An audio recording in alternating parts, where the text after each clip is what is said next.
Hey everyone, welcome to Cam Hub. My name is Rahul. आज हमारा जो चैप्टर रहेगा वो है हमारा सॉल्यूशन। ये हमारा बेसिकली सॉल्यूशन का फर्स्ट पार्ट रहेगा। देन हम लोग नेक्स्ट पार्ट में हम लोग सॉल्यूशन का रेस्ट ऑफ द पोर्शन को कंप्लीट करेंगे। क्लियर है? ठीक है। अगर मैं सॉल्यूशन के बारे में आपको बताऊं, ठीक है, तो सॉल्यूशन की अगर मैं एक आपको जो मेन डेफिनेशन अगर मैं बताऊं, सॉल्यूशन की अगर मैं आपको एक मेन डेफिनेशन दिखाऊं, so solution is the homogeneous mixture of two or more compound। ठीक है। सॉल्यूशन को क्या कहा जाता है? Solution is a homogeneous mixture of two और मोर कंपाउंड। ठीक है। सॉल्यूशन को हम लोग एक चीज़ और बताते हैं, solution is equal to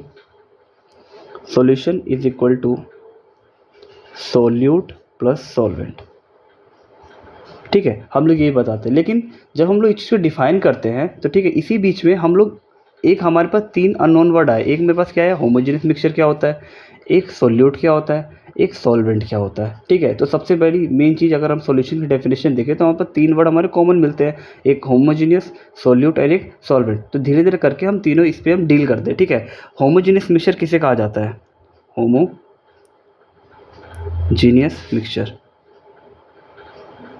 homogeneous mixture उससे कहा जाता है जिसकी यूनिफॉर्म कंपोजिशन रहती है। जिसकी क्या रहती है? Uniform composition.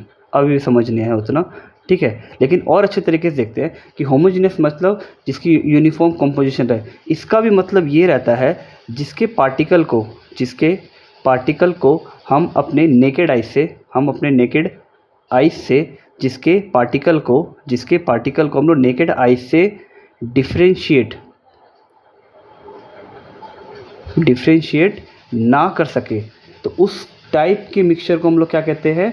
Homogeneous mixture. For example, जैसे कि अगर मैं सॉल्ट लूँ, सॉल्ट प्लस वाटर करूँ, जब मैं सॉल्ट को पानी में जब मैं मिलाऊंगा तो हम लोग इसके पार्टिकल को देख के बता नहीं सकते कि सॉल्यूशन के पार्टिकल को हम लोग देख के बता नहीं सकते कि भाई ये मेरा सॉल्ट है ना। पानी तो हम लोग बता देंगे, लेकिन हम लोग सॉल्ट के पार्टिकल को देख के नहीं बता सकते, है ना, कि यहाँ मेरा सॉल्ट है। ठीक है, तो हम लोग डिफ्रेंशिएट नहीं कर पा रहे हैं। ठीक है, तो उस टाइप के मिक्सचर को हमने क्या बोला?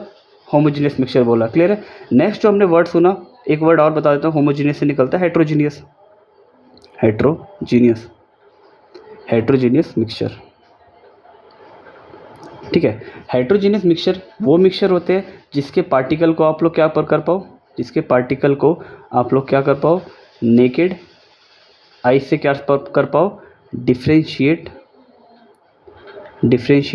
कर पाओ। तो उस टाइप के हम लोग मिक्सचर को क्या कहते हैं? Heterogeneous mixture. फॉर एग्जांपल, जैसे कि अगर मैं बोलूँ सैंड प्लस वाटर, जब आप लोग सैंड के पार्टिकल को जब पानी में मिलाओगे, है ना, तो आप देख के बता सकते हो कि ये मेरा सैंड का पार्टिकल है, इधर मेरा पानी, ये मेरा सैंड है, बाकी मेरा क्या है? पानी है। ठीक है, मतलब आप यहाँ पे डिफ्रेंशिएट कर पाओ। क्लियर है? तो होमोजीनियस, हेट्रोजीनियस आपको समझ आ गया होगा। नेक्स्ट हमारा आता है सॉल्यूशन, जो कि सॉल्यूशन हमारे दो चीज़ से मिलकर बना हुआ है। एक हमारा बना हुआ है सोल्यूट, एक मेरा बना हुआ है सॉल्वेंट। ठीक है। अब हम लोग की गलती ये रहती है कि हम लोग सोल्यूट और सॉल्वेंट का ना अमाउंट के बेसिस पे डिफाइन करते हैं कि जिसका अमाउंट कम वो हमारा सोल्यूट, जिसका अमाउंट ज़्यादा वो सॉल्वेंट। नहीं, बेसिकली हम लोग इसे डिफाइन करना गलत है। ठीक है। सोल्यूट बेसिकली वो रहते हैं, जैसे मैं बोलूँ सोल्यूट की प्रॉपर्टी क्या है और सॉल्वेंट की प्रॉपर्टी क्या है। सोल्यूट की प्रॉपर्टी ये है कि ये डिज़ोल्व हो सकता है, और ये इसकी प्रॉपर्टी क्या है? ये डिज़ोल्व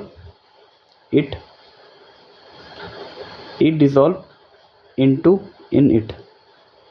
ठीक है। एग्जाम्पल से मैं बताता हूँ। जैसे मैंने बोला सॉल्ट, मैंने बोला वाटर। सॉल्ट की ये प्रॉपर्टी है कि ये पानी में जाके डिज़ोल्व हो जाएगा, और वाटर की ये प्रॉपर्टी है कि ये सॉल्ट को अपने अंदर डिज़ोल्व कर लेगा। मतलब सॉल्ट की प्रॉपर्टी ये है कि पानी में घुल जाएगा, और वाटर की प्रॉपर्टी है कि सॉल्ट को अपने में घोल लेगा, है ना। जो घुल जाए मतलब जो डिज़ोल्व हो जाए वो हमारा कौन होगा? सोल्यूट। जो अपने अंदर दूसरे को घोल ले, that is your solvent. Clear है? तो आपको सोल्यूट और सॉल्वेंट का मतलब समझ आ गया होगा। इसको हम लोग अमाउंट के बेसिस पे डिफाइन नहीं करते, बेसिकली हम किससे डिफाइन करते हैं कि जो जिसके अंदर घुल जाए और जो दूसरों को अपने अंदर घोल ले, that is your solute and that is your solvent. Clear है? ठीक है, इतना आपको समझ आया।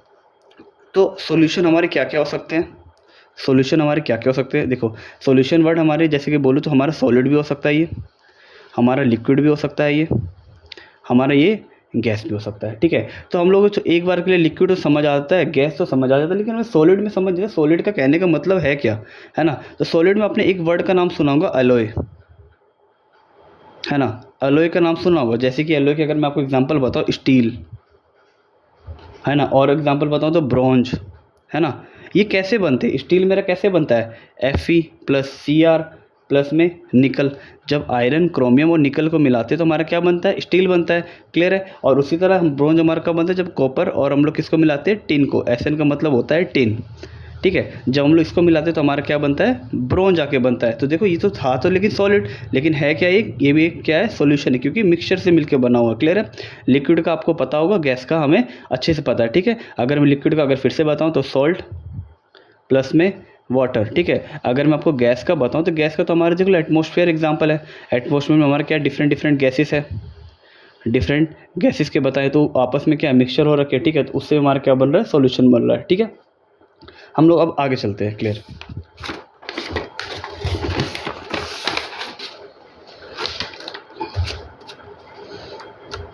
ठीक है, अगर मैं इतनी चीज़ अगर आपको समझ आ गई है तो एक वर्ड हमें बोला जाता है, water is a universal solvent. Water को यूनिवर्सल सॉल्वेंट बोला गया है। वो क्यों बोला गया है, एक छोटी सी प्रॉपर्टी रहती है जिसको हम लोग बोलते हैं dielectric constant, dielectric constant, dielectric constant.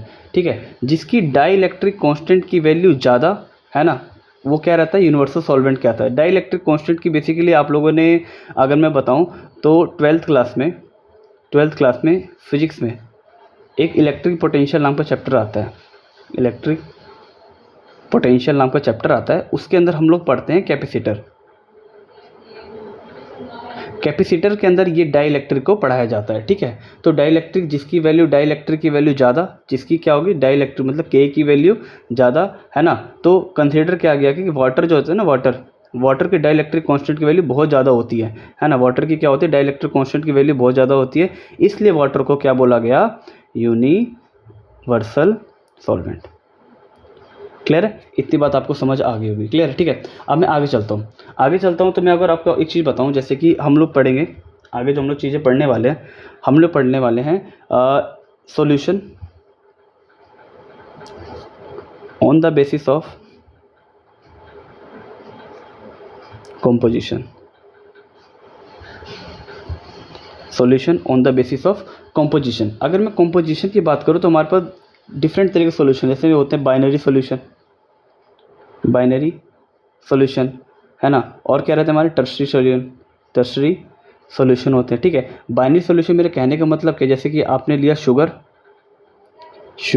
Plus water. ठीक है, इसके अंदर कितने लोगों का कॉम्पोजिशन हुआ, 2 लोगों का, कितने लोगों का कॉम्पोजिशन हुआ, 2 का। ठीक है, तो उस तरीके को हम लोग क्या बोला, बाइनरी सॉल्यूशन। अगर मैं इसमें क्या करूँ, मैं इसके अंदर क्या कहते हैं, सॉल्ट भी ऐड कर दूँ, इसके अंदर मैं क्या कर दूँ, अब मैं सॉल्ट भी ऐड कर दूँ, तो देखो 3 चीज़ आके मिल चुके हैं ना। तो इस टाइप के जो मिक्सचर को हम लोग क्या कहेंगे, या इस टाइप के मिक्सचर को क्या बोलेंगे हम लोग, टर्शरी सॉल्यूशन बोलेंगे। कितने का कॉम्पोजिशन हो चुका है, 1 2 3 का कॉम्पोजिशन हो चुका है, तो उसको क्या बोला, टर्शरी। 2 का कॉम्पोजिशन, उसको क्या कहेंगे हम लोग, बाइनरी। क्लियर है, तो आपको ये बात यहाँ पे समझ आ गई होगी। ठीक है, अगर हम लोग और आगे चले, ठीक है, हम लोग आगे जब चलेंगे तो इसके बाद हम लोग एक टॉपिक पढ़ते हैं, कंसंट्रेशन टर्म्स।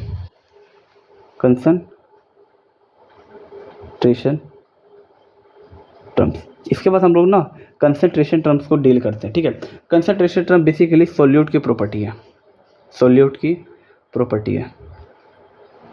ठीक है, सॉल्यूट की एक प्रॉपर्टी को बताता है। ठीक है, जिसमें हम लोग बहुत सारे कंसंट्रेशन टर्म को पढ़ते हैं बेसिकली, जैसे जो कि हमारा पहला क्या रहता है, अगर आपको जो बेसिक नॉलेज एक होना चाहिए मोल के बारे में। ठीक है, मोल का फॉर्मूला हमारा क्या होता है, गिवन मास अपॉन में मोलिकुलर मास। ये आपको बेसिक एक फॉर्मूला खाली आपको याद रहना चाहिए, बाकी हमारे सारे क्वेश्चन इससे बन जाते हैं। क्लियर है। नेक्स्ट जो हम लोग कंसंट्रेशन टर्म, ये हमारा कंसंट्रेशन टर्म में नहीं आता। कंसंट्रेशन टर्म अगर पहला बोलो तो हम लोग क्या पढ़ते हैं, weight by weight percentage. Second हम लोग क्या पढ़ते हैं, weight by volume percentage. Third हम लोग क्या पढ़ते हैं, volume by volume percentage. Fourth हम लोग क्या पढ़ते हैं, मोलैरिटी। फिफ्थ क्या पढ़ते हैं हम लोग, मोलैलिटी। सिक्स्थ हम लोग क्या पढ़ते हैं, मोल फ्रैक्शन। सेवन्थ हम लोग क्या पढ़ते हैं, नॉर्मेलिटी। ठीक है, तो ये हमारे डिफरेंट डिफरेंट सबके क्या रहते हैं, कंसंट्रेशन टर्म रहते हैं। हम लोग स्टेप बाय स्टेप एक एक को हम लोग क्या करेंगे, डील करेंगे। क्लियर है। तो अगर मैं आपको बताऊं, वेट बाई वेट परसेंटेज, अगर मैं आपको पहला बताऊं तो वेट बाई वेट परसेंटेज। ठीक है, वेट बाई वेट परसेंटेज को हम लोग क्या कहते हैं, परसेंटेज बाय वेट भी कहते हैं, परसेंटेज बाय वेट भी कहते हैं। ठीक है, ये चीज़ आपको कहाँ देखने को मिलेगी, क्वेश्चन के अंदर देखने को मिलेगी, याद रखना। ये आपको कहाँ देखने को मिलेगी, क्वेश्चन में अंदर देखने को मिलेगी।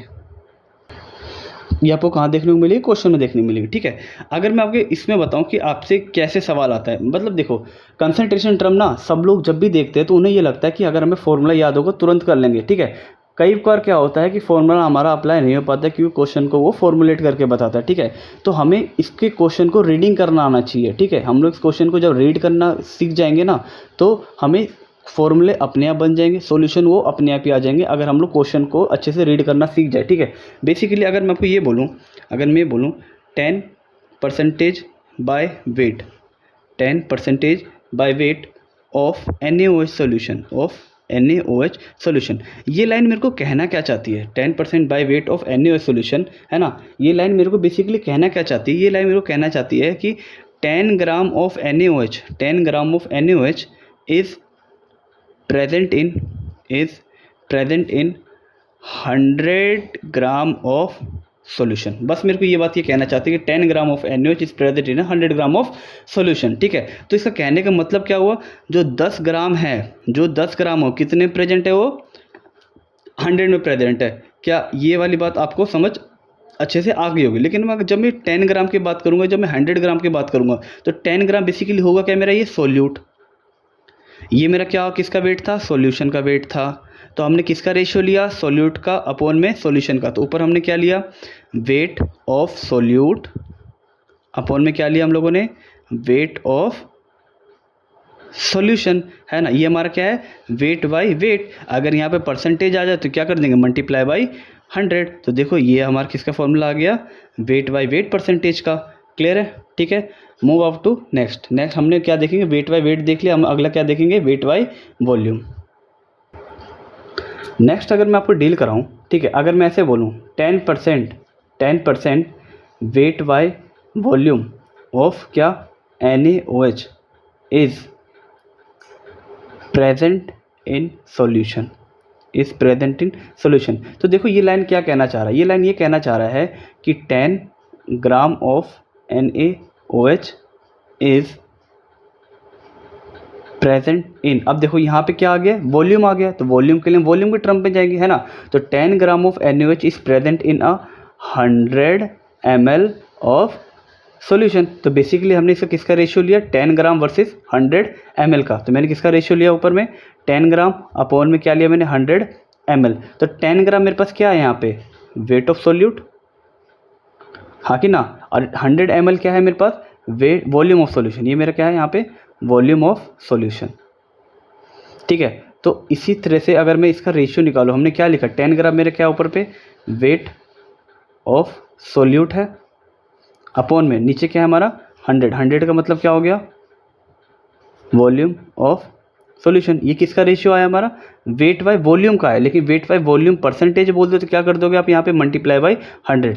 तो हमारा ये वेट बाय वॉल्यूम का भी फॉर्मूला आ गया। अगर मैं आगे चलूँ, तो अगर मैं आपको ये बोलूँ कि अगेन फिर से चलो, 10% volume by volume, volume by volume percentage of क्या है मेरे पास, NaOH है, इज प्रेजेंट इन सॉल्यूशन। तो बताओ इस लाइन का मतलब अगेन क्या हो जाएगा, वेरी सिंपल, इस लाइन का मतलब क्या हो जाएगा कि 10 ml ऑफ, देखो वॉल्यूम था तो वॉल्यूम से डील करेंगे, 10 ml ऑफ क्या, NaOH इज प्रेजेंट इन किसमें, 100 ml ऑफ क्या, सॉल्यूशन। इसका बेसिकली मतलब तो ये हुआ ना कि 10 ml of NaOH is present in 100 ml of solution. ठीक है, तो हमारे पास, तो मुझे बात तो हमने किसका रेशियो लिया, 10 अपॉन में 100। तो 10 मेरे पास क्या था, ये volume of solute, volume of solute, और 100 हमारे पास क्या है, वॉल्यूम ऑफ सॉल्यूशन। तो हमने किसका रेशियो लिया, तो हमने किसका रेशियो लिया, वॉल्यूम ऑफ किसका, solute by volume of solution. तो हमारा क्या है, वी बाई वी हो गया, लेकिन वी बाई वी परसेंटेज बोला है, वी बाई वी परसेंटेज बोला, तो मल्टीप्लाई बाय क्या कर देंगे 100।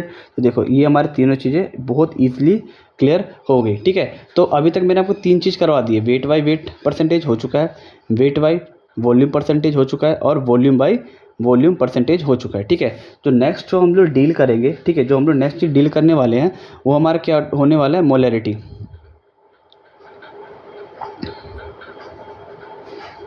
नेक्स्ट जो हमारा क्या होने वाला है, मोलैरिटी। मोलैरिटी से बताने से पहले ना मैं आपको एक चीज़ और बताता हूँ, मोल के बारे में थोड़ा बताता हूँ, ठीक है। मोल हमारा क्या होता है, गिवन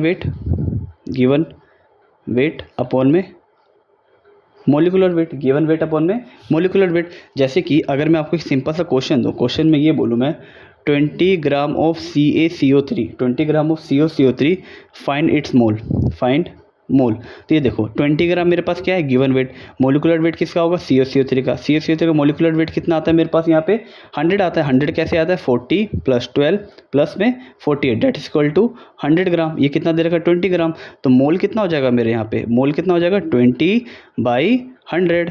क्लियर है। तो हमारे पास यहाँ से क्या हो जाएंगे, मोल निकल जाएंगे, जो कट के कितना हो जाएगा 1/5 हो जाएगा, मोल हो जाएंगे।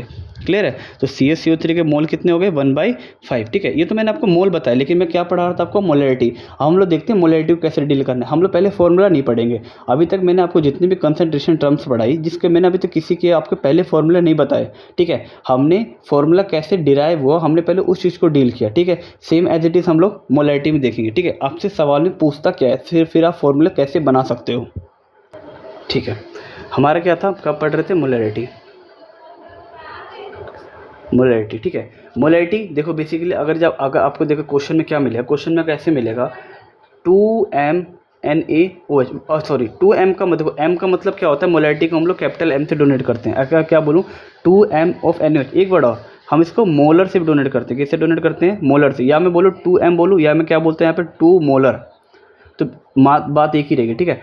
तो 2M of NaOH, 2M of NaOH solution, है ना। बस इतना सा वर्ड है, देखो इतना सा ही वर्ड है ये। अब ये वर्ड देखो कहना क्या चाहता है, ये वर्ड हमें ये कहना चाह रहा है 2 मोल ऑफ NaOH। 2M क्या कहना चाह रहा है, 2 mole of NaOH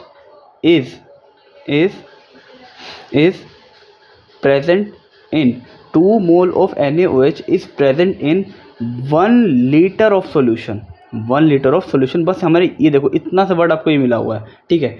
2 mole of NaOH is present in 1 litre of solution. तो ठीक है, तो मुझे बताओ हमने यहाँ पे क्या लिखा, 2/1 लिखा, ये तो लिखा 2 mole of NaOH present in 1 litre solution. तो देखो 2/1, मुझे बताओ 2 यहाँ पे है क्या, 2 मेरे यहाँ पे क्या है, mole of solute, mole of solute. नीचे क्या है मेरा, volume of solution, volume of solution किसके अंदर, लीटर में, ठीक है। और मुझे एक चीज़ बताओ, देखो मोल ऑफ सोल्यूट अपने volume of solution in litre, आपने इतना लिख लिया, ठीक है। ये रहा, यही मोलैरिटी का फॉर्मूला है। आपने मोलैरिटी का फॉर्मूला भी यहाँ से सीख लिया। क्या आपको इतनी बात समझ आ गई होगी अच्छे से, बहुत अच्छे से आ गई हो, क्लियर है, ठीक है।